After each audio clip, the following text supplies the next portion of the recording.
All right, here is a chapter 3 final practice.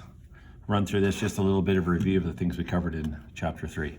So the first question here is got finding the calculating the area of a parallelogram. So a reminder, our formula for calculating the area of a parallelogram is the base times the height. So here we see 3. This one on the side here is the side length. We don't care about that one. Our base, and then its parallel partner up here, so 8 centimeters. So area equals 8 centimeters times our height, which is perpendicular to it, times 3. So 8 times 3 is 24. And these are centimeters squared because it's a 2D shape area. Okay, here's another parallelogram. Area equals base times height. Again, I don't care about that side length. So there's my base, 5 centimeters, times my height, which is perpendicular to it, 2.8. Area equals, so I'm going to do 5 times 2.8, which is 14, that's centimeters squared again. Okay, for triangles, because a triangle is half a parallelogram, just a reminder again, base times height divided by 2 is the formula we're going to use. So area equals base, here we go, 4, height, perpendicular and up, 6 divided by 2. 4 times 6 is 24, divided by 2 is 12 centimeters squared.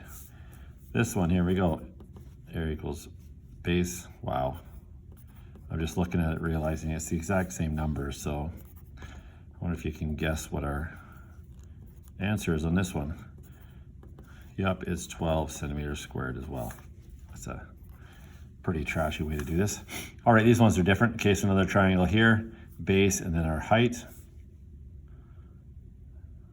So in this one, it wants us to find that missing value of what our height is. Ooh, this one's tricky. Okay, so this one's area equals, this tells us the area already. Base times height divided by 2. So in this one, I know my area is 10.5 meters squared. I know my base is 6 meters. And I'm timesing something and then dividing it by 2. So this is going to be a little, this will be new for you. I'm dividing by 2. So remember, to get to this, I'm going to have 6 times something, and then I divide it by 2 equals 10. So if I times this by 2, it's going to tell us what we have before we divided by 2. So that would be 21. 10.5 times 2 is 21. Okay, so then I have 6 times something is going to equal 21. So 6 times what? That one I don't really know off the top of my head, so I'm going to divide by 6, divide by 6. So our height is going to be 21 divided by 6. Oh, you can't see that there. It's 3.5. So my height is 3.5. So let's try that, plugging that in again and see if it works. So area equals base times height divided by 2. So I have 6 as my base, and then my height, I'm saying it's 3.5. And then I'm going to divide that by 2 because it's a triangle. 6 times 3.5 equals, divided by 2 equals, which matches here, 10.5 meters squared. Okay, the next thing, bisecting angles. So again, we got our 2 methods. We can use a protractor and we can measure the angle, which this one looks like it's a 90-degree angle. And then I cut that angle in half, divide by 2, because a bisector is going to give me 2 equal angles. So I mark the 45. And then I would put that line through with my vertex to that line. But then we'll also show you the compass method to remind you. So again, I start here and I put a little mark using the vertex as my point. Put a mark on each one of those. Okay, and then I move that to there. Now this part's important. Don't adjust the distance on your calculator, or sorry, compass. So now I jump to this one without adjusting the compass at all. Put a mark there, and look at that. Perfect. So then I would take, now that I have my X there, use the vertex in the center of that X, which happens to be the line we already put. And then I put my bisecting line through there, put 2 circles to say they're the same. You can also label these to say what you made them, 45. Okay, so we'll do another one here. Let's just do this one just with this. I definitely like this one. It's more entertaining than using the protractor. Put that arc out there, this arc out there to give us our X. I'm going to put that point through the X there. There's my new ray, and I'm saying those are equal. Now I can also check this and make sure I didn't mess that up. So I got, it looks like we have 100 and,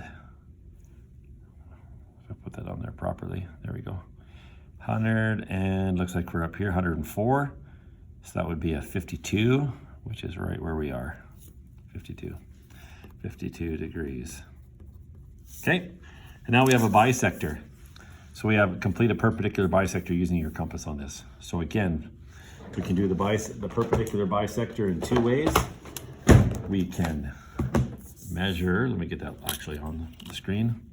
So we can measure, so it's 13.5, I can divide that in half. 13.5 divided by 2. Wow, 6.75. See, that one's a little hard to get in, 6.75. So my other way, I can use my compass. So I spread it a little past half, go off each point, little past half, make a mark at the top, make a mark in the bottom, switch ends without adjusting the compass. Oh, look at this, I didn't do it quite. Must not be past half. Okay, we're gonna go again. And then down here, and then we're gonna go back to this end, and now across that, there we go. Okay, so those two X's, that is my perpendicular line, which is going to bisect or make these two equal. So I label that like this, with this, put a point on there, we'll say. Okay, if it asks me to label, I can put my letters on there, whatever.